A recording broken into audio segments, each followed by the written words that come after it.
Okay, so let's move on to our first set of questions. बेटा ये questions करने के बाद आपको पता चल जाएगा नेचर ऑफ रूट से क्वेश्चन किस तरीके से आते हैं।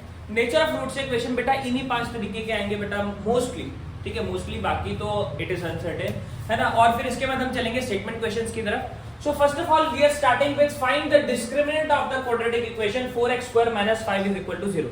हमें इसका डिस्क्रिमिनेंट निकालना है। डिस्क्रिमिनेंट निकालने के लिए सबसे पहले आप इक्वेशन लिखेंगे। इस इक्वेशन में a, b और c की वैल्यूज फिल्टर करेंगे। a का वैल्यू है इसमें 4, b का वैल्यू है 0 क्योंकि x वाला टर्म नहीं है, एंड c का वैल्यू क्या है -5। ठीक है, a, b और c तीनों वैल्यूज हमें मिल जाएंगी। ठीक है, तीनों वैल्यूज जब हमें मिल जाएंगी तो हमें d निकालना है। d निकालने के लिए हमें क्या करना है, b² - 4ac। d निकालने के लिए हमें क्या करना है, b² - 4ac। तो b का स्क्वायर यानी 0 का square -4 into a is 4 and c is -5। so d का वैल्यू यहां पर हमारा आया है 4 4s are 16, 16 5s are 80। so d is positive, d क्या आया है, पॉजिटिव आया है। And find the nature of root. अगर d हमारा 0 से बड़ा होता है तो हमारे रूट्स कैसे होते हैं, real and distinct roots.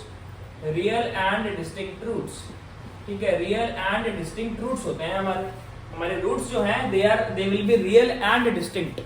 Okay, next बेटा क्वेश्चन नंबर 2 पर चलेंगे। क्वेश्चन नंबर 2 जो है, it is saying find the value of p if equation has equal roots. हमें p की वैल्यू निकालनी है अगर इस इक्वेशन के इक्वल रूट्स हैं।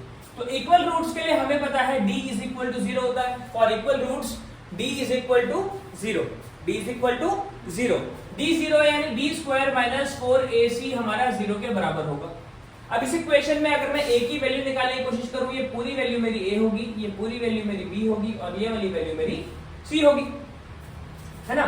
तो यहां पे मैं b² यानी 11 प्लस p का होल स्क्वायर -4 टाइम्स a की वैल्यू है 3p + 1 इंटू c का वैल्यू है 9। इसको 0 के इक्वल कर रहा हूं, इसको मैं 0 के इक्वल कर रहा हूं। व्हाट विल आई गेट, इसका होल स्क्वायर खोल लेते हैं। 11 का square plus p² plus 22p minus 4 3s are 12p प्लस 4 इंटू 9 इज इक्वल टू 0। ये चीज बनी। इसको फर्दर आगे सॉल्व करेंगे। 11² plus p² plus 22p minus 108p as 12 into 9 is 108 and 12 into 4 is 9 into 4 is 36 -36 is equal to 0। अब इसको solve करते हैं। 11 का स्क्वायर इज 121, 11 के स्क्वायर को मैं 121 लिख लेता हूं। तो हमारे पास जो फाइनल आंसर बनेगा दैट विल बी p²। अच्छा, 22p में से 108p गया तो कितना बचेगा, 8 - 2 6 एंड 10 - 2 8। सो ये बचेगा 8 -86p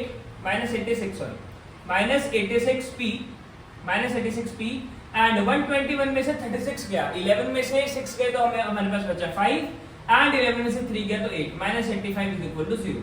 अब p² - 86p - 85 is equal to 0, ये हमारे पास एक क्वाड्रेटिक इक्वेशन बन गई। अब इस क्वाड्रेटिक इक्वेशन को हमें सॉल्व करना है। यू कैन यूज इधर quadratic formula, you can use इधर डिस्क्रिमिनेंट फॉर्मूला और फैक्टराइजेशन मेथड। दोनों में से कोई भी आप यूज कर सकते हो। क्वाड्रेटिक या डिस्क्रिमिनेंट एक मेथड है ये, और फैक्टराइजेशन दूसरा मेथड है। तो इसको जिस भी मेथड से आप करना चाहो कर लो। मैं यहाँ पर अभी इसको फैक्टराइजेशन से कर रहा हूँ। p² - 86p - 85 is equal to 0, ये हमारे पास फैक्टर थे। 85 के मुझे फैक्टर बनाने पड़ेंगे। तो 85 के अगर मैं फैक्टर बनाता हूं तो 1 into 85 ही मुझे मिल गया। 86 बनाना था तो 1 into 85 से बेटर और क्या होगा। तो मुझे क्या करना है, p² - 85p - 1p - 85 is equal to 0। It will become p common ले लेंगे तो इट विल बिकम p - 85 और यहां से -1 कॉमन ले लेंगे तो इट विल बिकम, ये -85 था, yes it is, sorry it will B +85। यहाँ पर ये जो आएगा +85 आएगा, ठीक है, ये +85 आ जाएगा, ये +85 आ जाएगा। +85 आने की वजह से अगर मैं माइनस कॉमन लूंगा तो ये बचेगा p - 85 इज इक्वल टू 0। तो एक बन गया मेरा p - 1, एक बन गया p - 85। तो p का वैल्यू या तो मेरा 1 आएगा या फिर 85 आएगा, ठीक है। The value of p will be 1 और 85 whichever we like, है ना, जो भी हमारा सही सुटेबल आंसर होगा। इसको नोट कीजिए, इसको नोट कीजिए, फिर मैं इसको इरेज कर रहा हूँ, ठीक है। I will erase it and we will move on to the next question. चलिए, I am erasing it and we will move on to the next question. चलिए, for question number 3, 4 minus p into x square plus 2p plus 4 into x plus 8p plus 1, इसने बोला is a perfect square. तो perfect square भी बेटा तब होता है जब हमारा डिस्क्रिमिनेंट जीरो होता है। जब डिस्क्रिमिनेंट हमारा जीरो होगा तो हमारा जो इक्वेशन होगा दैट इज परफेक्ट स्क्वायर। ये बात याद रखेंगे हम। तो हमारा इक्वेशन क्या होगा? Perfect square. परफेक्ट स्क्वायर के केस में हमें डी जीरो के इक्वल करना है। परफेक्ट स्क्वायर के केस में हमें डी क्या है? जीरो के इक्वल करना है। तो यहाँ पर a का वैल्यू क्या आ गया? 4 माइनस पी, b का वैल्यू आ गया 2p प्लस 4, c का वैल्यू आ गया 8p प्लस 1, राइट। हमें क्या करना है? b स्क्वायर माइनस 4ac करना है। b स्क्वायर माइनस 4ac को जीरो के इक्वल करना है। तो b स्क्वायर माइनस 4ac क्या होगा? What will be the value of b square minus 4ac? b का स्क्वायर यानी 2p प्लस 4 का square minus 4 into a into c, 4 into a into c. So 4 into a का value कितना है? 4 minus p and c का value कितना है? 8p plus 1। ये बन गया, ये बन गया। अब इसको जरा सिंप्लीफाई करके सॉल्व करने का ट्राई करते हैं। 2p का whole square plus 16 a square plus b square minus 2ab, यानी कि minus 2 into 2p into 4 minus इसको 4 को अंदर मल्टीप्लाई करते हैं, it will become 16 minus 4p into 8p plus 1 is equal to 0। इसको फर्दर सॉल्व करते हैं, this will become 4p square plus 16, 4p square plus 16 minus 16p minus इसको multiply कर लेते हैं 16 इंटू 8, 16 इंटू 8 इज 128, तो this will become 128p plus 16 into 1 16, 4p into 8p, that will be minus 32p,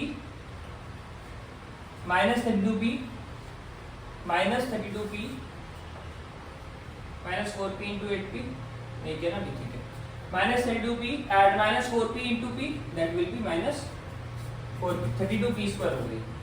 ये बन गई वैल्यू इक्वल टू में 0, equal to में 0। दोबारा देख लो बेटा, 16 into 8p that is 128p, फिर 16 into p that is 16 into 1 16 minus 4p into 8p minus 32p square and minus 4p plus into 1 plus 1 minus 4p आ गया, ठीक है। अब इसको सिंप्लीफाई करेंगे बेटा, इस नेगेटिव साइन को खोल देते हैं। This is 4p square plus 16 minus 16p minus 128p minus 16 plus 32p plus 4p is equal to 0। जो लाइक टर्म्स है उनको ऐड करते हैं, 32p square plus 4p square is equal to 36p square. ये बन गया 36p square. This will become 16, sorry पहले p वाली ऐड कर लेते हैं, 16p 4p कितना हो गया? 12p माइनस का 12p minus 12 plus 128 130 140 this will become minus 140p and 16 minus 16 is equal to 0। 16 minus 16 is equal to 0। अब इसको हमें सॉल्व करना है। इसमें से मैं क्या मैक्सिमम पॉसिबल कॉमन ले सकता हूँ? थिंक कि इसमें से क्या मैक्सिमम पॉसिबल कॉमन आ सकता है। तो मुझे यहाँ से 4 मैक्सिमम पॉसिबल कॉमन दिखाई दे रहा है। 4 से ज्यादा होगा तो वो भी ले लेंगे। 4p स्क्वायर ये बन जाएगा 9 माइनस 140 में से 4 अगर कॉमन ले लिया तो क्या बचेगा? 4 3s are 12 and 5s are 20, 35 बचेगा, 35। 4p कॉमन लिया तो बचेगा 9p minus 35, okay, is equal to 0। तो या तो हमारा 4p 0 के इक्वल आ जाएगा, यानी p की वैल्यू क्या आ जाएगी? 0। इसके अलावा हमारा 9p minus 35 is equal to 0 हो जाएगा, जहां से p की वैल्यू क्या हो जाएगी? 35/9। ठीक है बच्चा, ये क्वेश्चन नंबर 3 हो गया। क्वेश्चन नंबर 4 भी सेम इसी तरीके से आपको डिस्क्रिमिनेंट निकालना है, इट इज इजी क्वेश्चन। और क्वेश्चन नंबर 5 भी आपका होमवर्क होगा। Let's move on to statement questions.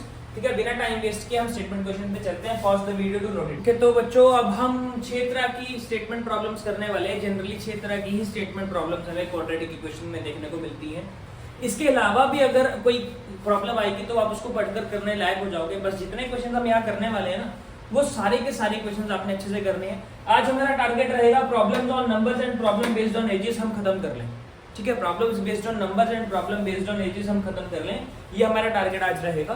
बाकी देखते हैं आगे दो दो करके मैं आपको कवर कराऊंगा, या कम क्वेश्चन होंगे या आसान क्वेश्चन होंगे, आसान टॉपिक होंगे, तो तीन तीन करके भी हम खत्म कर लेंगे इसको। ठीक है, बाद में लास्ट में कुछ मिसलेनियस प्रॉब्लम्स भी करेंगे, तो एटलीस्ट कम से कम 4 वीडियोस और बची हैं इस चैप्टर की, तो 4 वीडियोस और आएंगी, at least 4।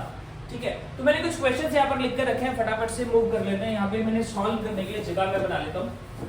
Okay, first of all बेटा, ये प्रॉब्लम बेस्ड ऑन नंबर्स हम आज करने वाले हैं। प्रॉब्लम बेस्ड ऑन नंबर्स, इसमें 4 क्वेश्चन मैंने अभी लिखे हैं, इसके अलावा 2-3 क्वेश्चन और मैं लाऊंगा। मैंने अभी इजी रखने के लिए फ्रैक्शंस और 2 डिजिट नंबर इंक्लूड नहीं किया है, वो अभी इस सेट के बाद हम वो करेंगे, वो ज्यादा इंपॉर्टेंट है इन दोनों के कंपैरिजन में। लेकिन ये क्वेश्चंस भी अक्सर एग्जाम में देखे गए हैं। तो बेटा क्वेश्चन नंबर 1 क्या कह रहा है, the product of 2 consecutive integer is 306। सबसे पहले कॉन्जिक्यूटिव इंटीजर क्या होता है? कॉन्जिक्यूटिव इंटीजर्स वो इंटीजर्स होते हैं जो लगातार बढ़ते हैं। कॉन्जिक्यूटिव इंटीजर्स वो इंटीजर्स होते हैं जो कॉन्टिन्यूशन में होते हैं। फॉर एग्जांपल 17, 18, 19, 20, 20, 21, 15, 16, 100, 101, ऐसे जो नंबर लगातार होते हैं उन नंबर्स को हम क्या बोलते हैं? Consecutive integers. उन नंबर्स को हम क्या बोलते हैं? Consecutive integers. कॉन्जिक्यूटिव इंटीजर्स हमारे क्या होते हैं? जो लगातार इंटीजर्स होते हैं, राइट? तो कॉन्जिक्यूटिव इंटीजर्स हमारे लगातार इंटीजर होते हैं। तो एक नंबर को मैं x मानता हूं, लेट वन इंटीजर या फर्स्ट इंटीजर, वन की जगह फर्स्ट लिखना ज्यादा सही रहेगा। So first integer is equal to x। First integer को मैंने x मान लिया, तो बेटा सेकंड इंटीजर जो होगा मेरा, सेकंड इंटीजर क्या होगा? x plus 1। तो इसने बोला प्रोडक्ट ऑफ 2 कॉन्जिक्यूटिव इंटीजर, यानी x into x plus 1 is equal to 306 हमें दिया हुआ है। x into x plus 1 is equal to 306 हमें दिया हुआ है। Let's multiply it, x square plus x is equal to 306। x square plus x is equal to 306। इसको simplify कर लेंगे, x square plus x minus 306 is equal to 0। अच्छा, generally बेटा in statement questions के सॉल्यूशंस जो है बेटा, अगर मुश्किल क्वेश्चन होगा तो मैं करवाऊंगा, अगर इजी क्वेश्चन होगा, जैसे इजी क्वेश्चन है अभी मैं ये करवा देता हूँ। इसके अलावा अगर कोई इजी स्टेटमेंट बनेगा तो वो आपका होमवर्क रहेगा, वो आपने खुद करना है। मेरा जो मेन मकसद रहेगा वो आपको स्टेटमेंट डिकोड करना सिखाना, ताकि मैक्सिमम क्वेश्चंस हम कम से कम टाइम में कर पाए। ठीक है, तो इतना साथ आपको मुझे देना पड़ेगा। मीनवाइल इस क्वेश्चन को अगर आप चाहो तो डिस्क्रिमिनेंट से भी कर सकते हो। डिस्क्रिमिनेंट से करवा देता हूँ क्योंकि लास्ट क्वेश्चन मैंने फैक्टराइजेशन से करवाया था। तो डिस्क्रिमिनेंट से करने के लिए a का वैल्यू 1, b का वैल्यू 1, c का वैल्यू माइनस 306। सबसे पहले हमें d निकालना पड़ता है। d निकलता है b स्क्वायर माइनस 4ac करके। तो d की value b square minus 4ac होगी। d की वैल्यू चेक कर लेते हैं। b का वैल्यू क्या है? 1, 1 का स्क्वायर माइनस 4 इंटू a का वैल्यू कितना है? 1, और c का वैल्यू कितना है? माइनस 306। तो 306 से इसको मल्टीप्लाई करेंगे, so we will get 1, minus minus plus हो गया, एंड 4 6 दैट 24, 4 0s are 0, तो 2 हैंड आ गया, एंड 4 3s are 12, तो 1 2 2 4 आ गया। तो ओवरऑल अगर ऐड करेंगे तो इट विल बी 1 2 2 5। ठीक है बेटा, ये डिस्क्रिमिनेंट निकल गया हमारा। डिस्क्रिमिनेंट निकालने के बाद हमें x की वैल्यू निकालनी होती है। तो x की वैल्यू निकालने का फॉर्मूला होता है minus b plus minus under root of d upon 2a। ये फॉर्मूला होता है। बच्चे इसमें 2 मिस्टेक करते हैं। एक तो d का रूट नहीं निकालते, पहली मिस्टेक ये हो जाती है, बिना d का रूट निकाले सीधा d का वैल्यू 1 2 2 5 यहां पुट कर देंगे, हमें स्क्वायर रूट निकाल के डालना है वैल्यू। दूसरा जो मिस्टेक करते हैं बच्चे, यहाँ पे प्लस माइनस दोनों नहीं लेते।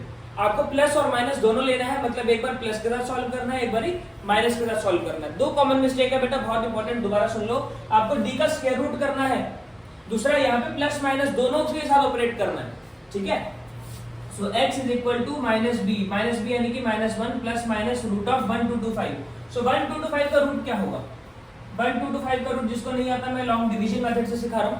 देखो बेटा, आपने पेयरिंग करी, पीछे से पेयरिंग करनी स्टार्ट करी, 2 2 की पेयरिंग करेंगे क्योंकि स्क्वायर रूट है। 2 2 की पेयरिंग करेंगे क्योंकि स्क्वायर रूट है। स्क्वायर रूट में राइट हैंड साइड से लेफ्ट आते टाइम हम 2 2 की पेयरिंग करते हैं।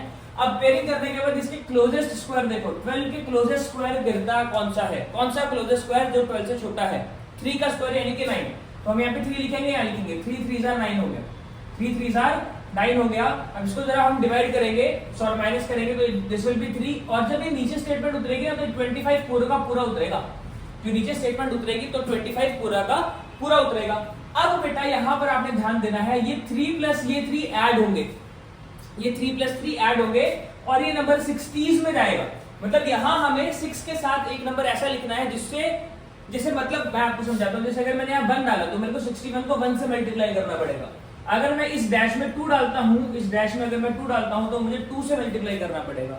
अगर इस डैश में मैं 3 डालता हूं तो मुझे 3 से मल्टीप्लाई करना पड़ेगा। और डैश में अगर 4 डालता हूं तो 4 से 5 डालता हूं तो 5 से 6 डालता हूं तो 6 से 7 डालता हूं तो 7 से हम मैक्सिमम वैल्यू जो डैश के अंदर पुट कर सकते हैं दैट इज 9। मैक्सिमम वैल्यू जो हम डैश के अंदर पुट कर सकते हैं दैट इज 9 और मिनिमम हम 0 पुट कर सकते हैं और मिनिमम हम 0 पुट कर सकते हैं। ये बात याद रखना बेटा, 9 से ऊपर वैल्यू हम नहीं पुट कर सकते। चलिए अब इसके बाद हमें सॉल्व करना है बेटा। दिस विल बी 6 into 5, तो इस 325 पूरा ही आ गया, पूरा ही आ गया, तो ये तो पूरा कट गया। तो ये जो ऊपर वैल्यू आती है ना 35, not this value, this value will be our square root. जो ऊपर कोशेंट बना है ना वो स्क्वायर रूट होगा, ये वाला स्क्वायर रूट नहीं होगा। बच्चे इसको स्क्वायर रूट लिख लेते हैं, तो ये वाला स्क्वायर रूट होगा। तो 35 का स्क्वायर यहाँ पे आ जाएगा 35 अपॉन 2a, 35 अपॉन 2a। तो इसके दो सॉल्यूशंस क्या होंगे, x इज इक्वल टू -1 प्लस 35 अपॉन 2 और x is equal to -1 minus 35 upon 2। तो इसको सॉल्व करो, दिस विल बी 34 अपॉन 2 यानी कि 17 and this will be -36 upon 2 that is -18। तो नंबर जो है बेटा पॉजिटिव लेने को बोला गया था, नंबर क्योंकि पॉजिटिव लेने को बोला गया था तो 18 को हम नेग्लेक्ट कर देंगे और नंबर हमारे x की वैल्यू कितनी आ जाएगी 17, तो दूसरा नंबर अपने आप ऑटोमेटिकली 18 हो जाएगा। ठीक है, ये दोनों नंबर हो जाएंगे 17 एंड 18। ये बात समझ में आ गई। कॉन्जिक्यूटिव इंटीजर्स हमेशा पॉजिटिव होते हैं बेटा, याद रखना। कॉन्जिक्यूटिव इंटीजर्स हम बाय डिफॉल्ट पॉजिटिव लेकर चलते हैं। ये बात समझ में आ गई। चलिए नेक्स्ट क्वेश्चन के ऊपर, क्वेश्चन नंबर 2 की तरफ चलते हैं हम। We are moving on to question number 2. इसको नोट कर लो बेटा वीडियो पॉज करके। Okay, so let's move on to our question number 2. Question number 2 क्या कह रहा है? The sum of the squares of two consecutive odd positive integer is 290. मतलब let first number x, second number x plus 1, so x square plus x plus 1, मतलब sum of the squares, मतलब numbers का square करके सम करना है। तो हमें कितना मिल गया 290 मिल गया।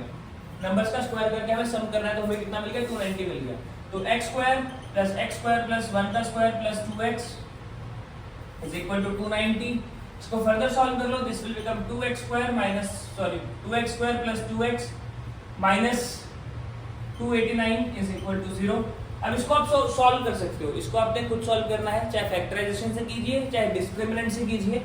देखिए इसने क्या बोला था क्वेश्चन में, the sum of the squares of two consecutive integer. Consecutive integer x और x प्लस 1 ले लिया, x और x प्लस 1 का स्क्वायर करके ऐड कर दिया, x और x प्लस 1 का स्क्वायर करके ऐड कर दिया, 290 के बराबर आ गया।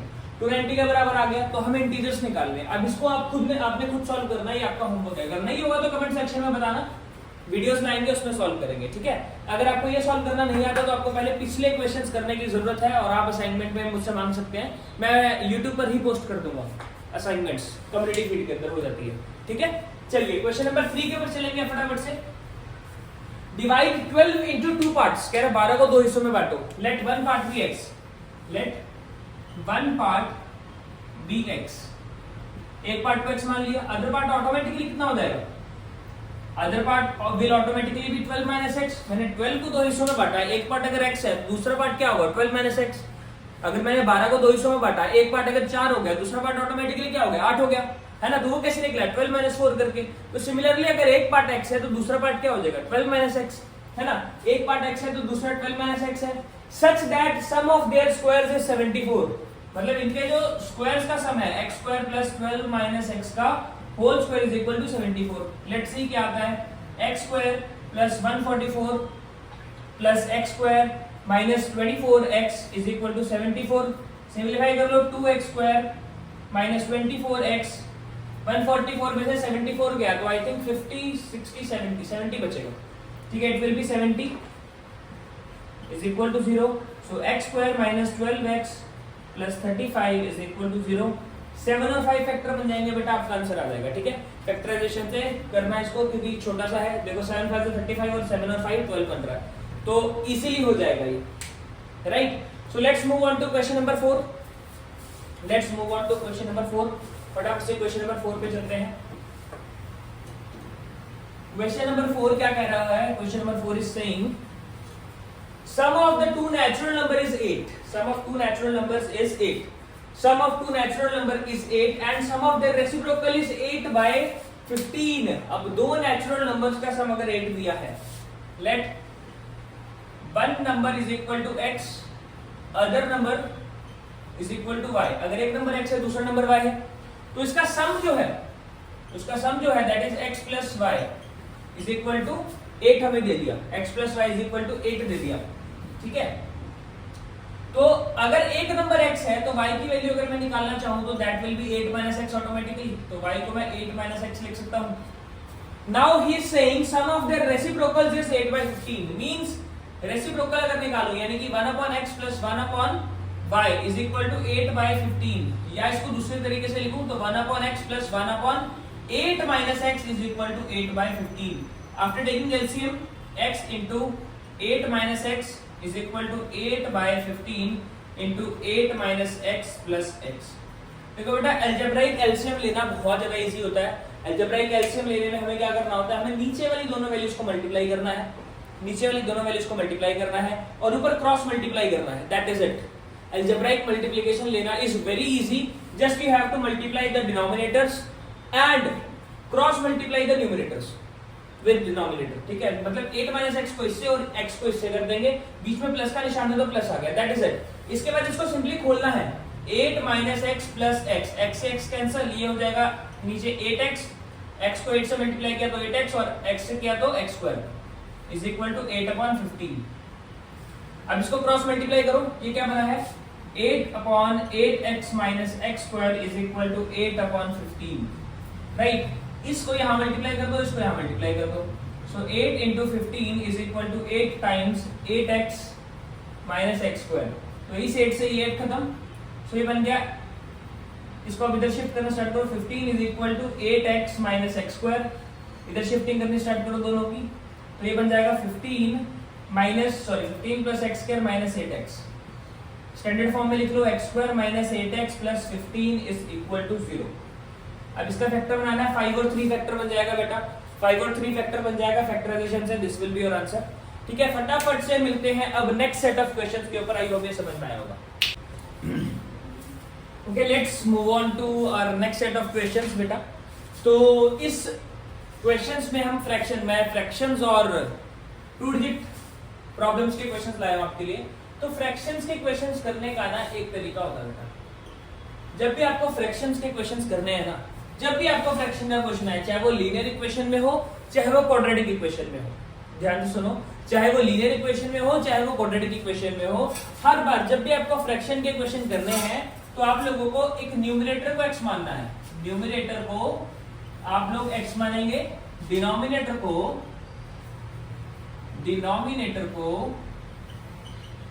y मानेंगे, और जो आपकी फ्रैक्शन है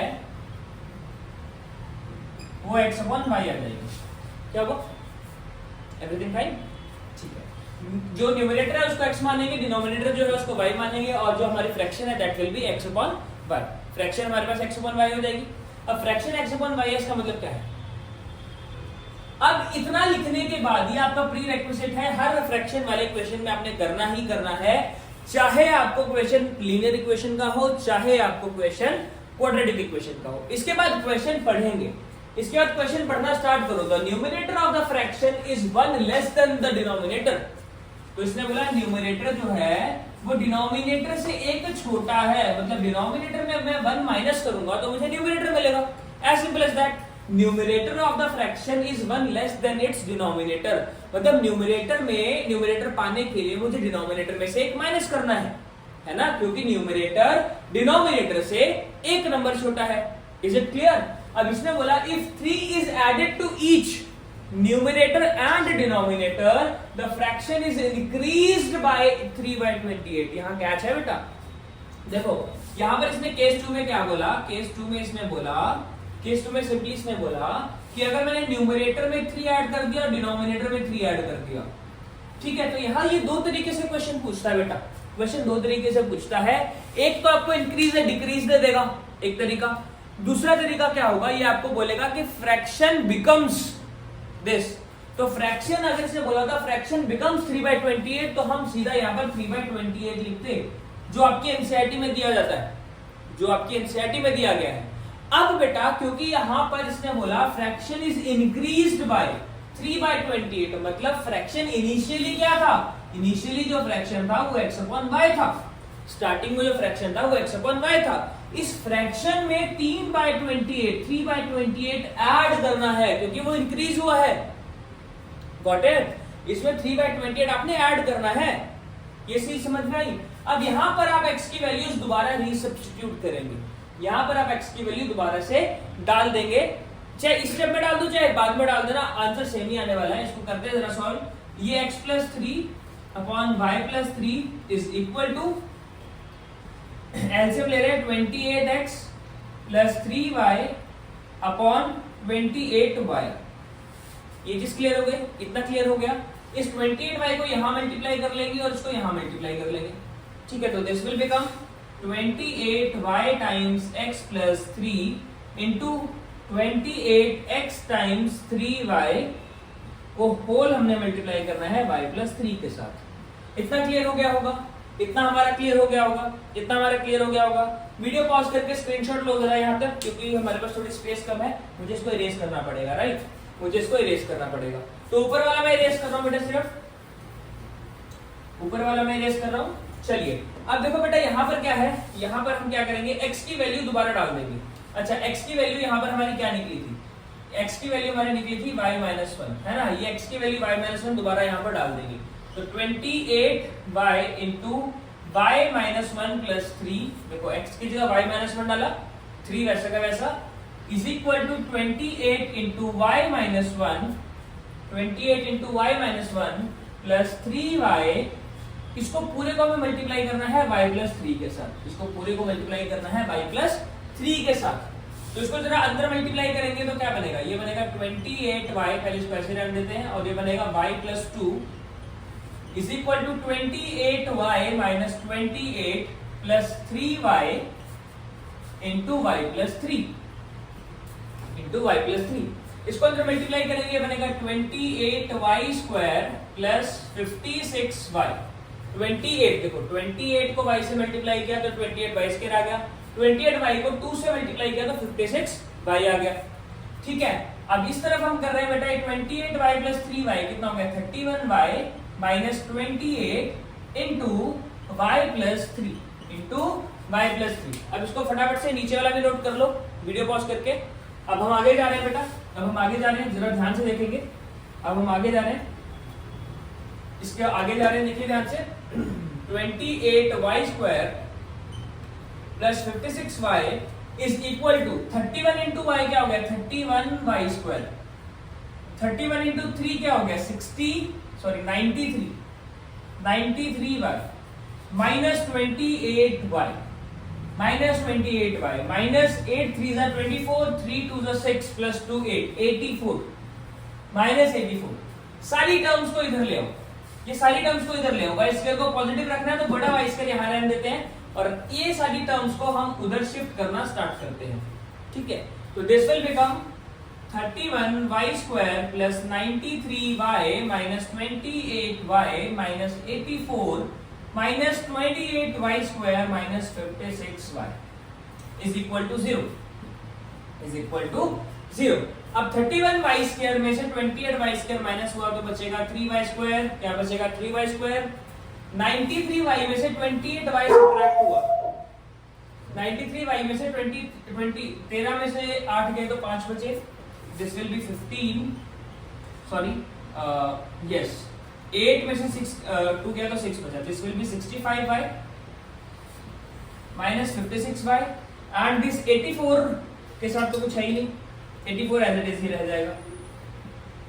अब इसको भी सब्ट्रैक्ट कर लो, 65 में से 56 गए तो कितना बचा 80,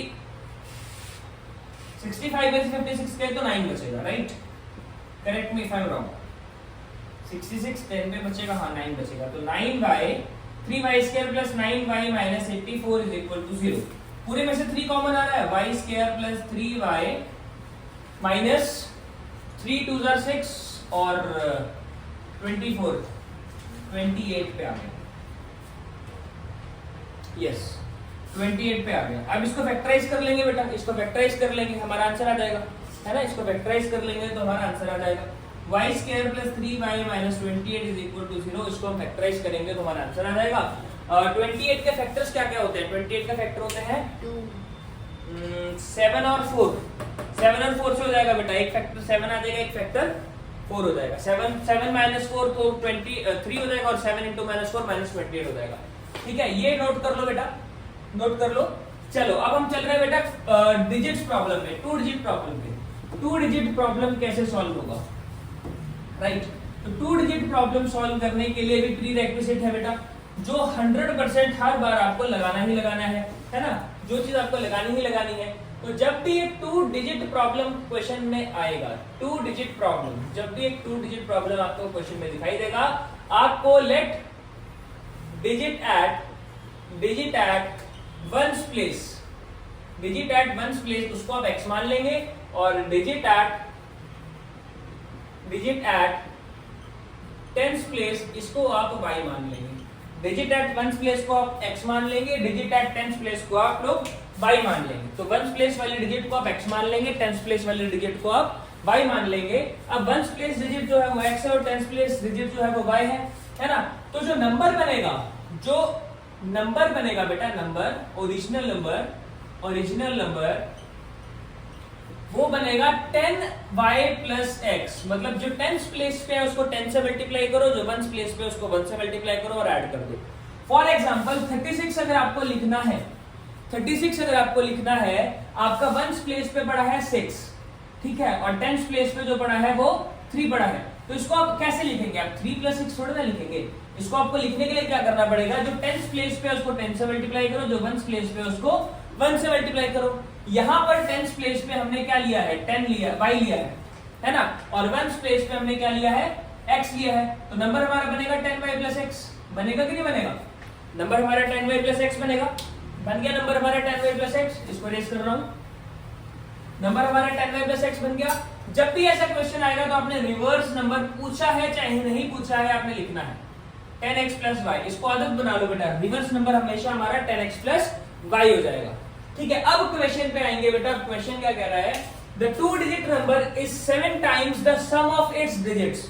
मतलब जो 2 डिजिट नंबर है, केस 1 में इसने बोला कि जो 2 डिजिट नंबर है यानी कि 10y प्लस x, ये हमारा 2 डिजिट नंबर है, ये 7 टाइम्स है सम ऑफ इट्स डिजिट्स। मतलब 7 टाइम्स x प्लस y के बराबर, 7 times its sum of its digits, यही बोल रहा है ना। A 2 digit number is 7 times the sum of its digits and also equal to 12 less than 3 times the product of its digits।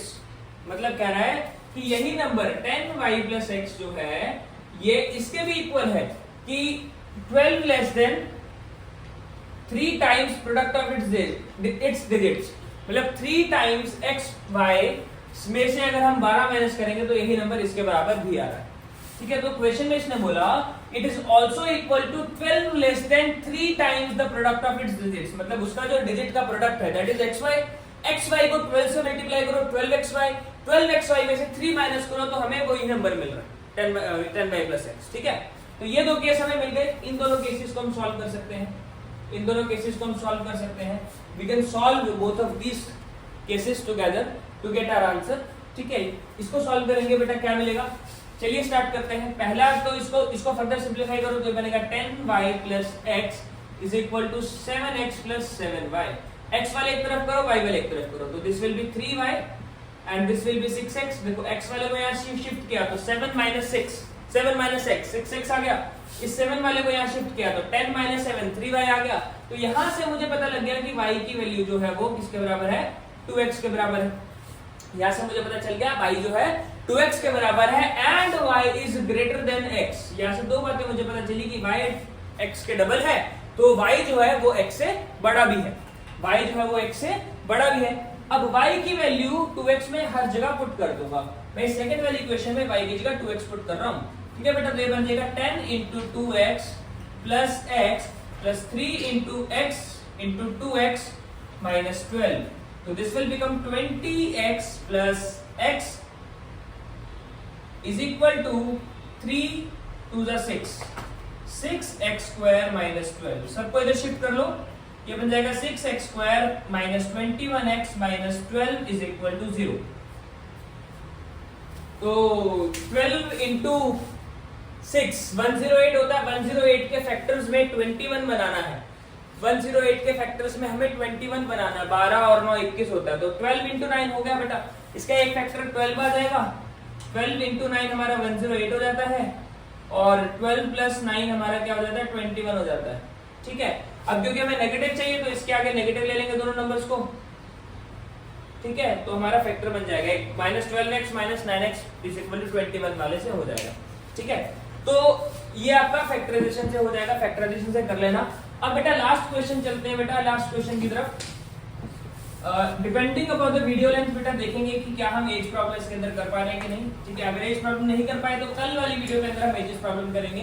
Till then बेटा आप ये वाले क्वेश्चंस जो है अच्छे से बिना देखे आप सॉल्व करने का ट्राई करना। एक बार आपने देखकर तो कर लिए है ना, स्टेटमेंट्स लिख लेना और थोड़ी देर के बाद 1 घंटे 1.5 घंटे के बाद करने का ट्राई करना या 2 घंटे बाद करने का ट्राई करना कि इसमें से 3-4 क्वेश्चन आपसे सॉल्व हो रहे हैं कि नहीं हो रहे। एटलीस्ट ये लास्ट वाले तीनों क्वेश्चन तो करने का ट्राई करना ही करना। ठीक है, नेक्स्ट बोल रहा है 2 digit number is such that the product of the digits is 18। ठीक है, तो जब भी 2 डिजिट नंबर की बात करेगा तो digit at ones place, digit at ones place x मान लिया, digit at tens place y मान लिया। तो नंबर क्या बन गया, नंबर बन गया 10y प्लस x। हमारा जो नंबर बन गया है वो बन गया है 10y प्लस x। ठीक है, ओरिजिनल नंबर ये बन गया है। और रिवर्स नंबर क्या बन जाएगा, चाहे यूज हो चाहे ना हो हमें ये लिखना ही लिखना है। तो ये बन जाएगा 10x plus y। Reverse number has become 10x plus y। अब केस पे आते हैं बेटा, केस 1 क्या कह रहा है। केस 1 हमें बोल रहा है कि बेटा 2 digit number is such that the product of it's digit is 18। मतलब x को y से मल्टीप्लाई किया तो 18 आया, यानी y की वैल्यू अगर मैं निकालने की कोशिश करूंगा तो it will B 18 upon x। ठीक है, इतना क्लियर है, ये समझ में आया।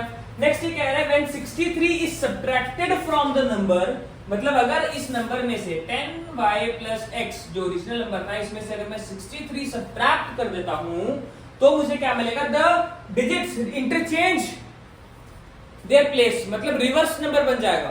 तो रिवर्स नंबर क्या होता है 10x प्लस y होता है, तो यहाँ पे मैं 10x प्लस y बता दूंगा। ठीक है, and find the numbers, simple as simple as that. पहले इसको सिंप्लीफाई करते हैं, 10y plus x minus 63 minus 10x minus y is equal to 0। इसको पहले सिंप्लीफाई कर लेते हैं।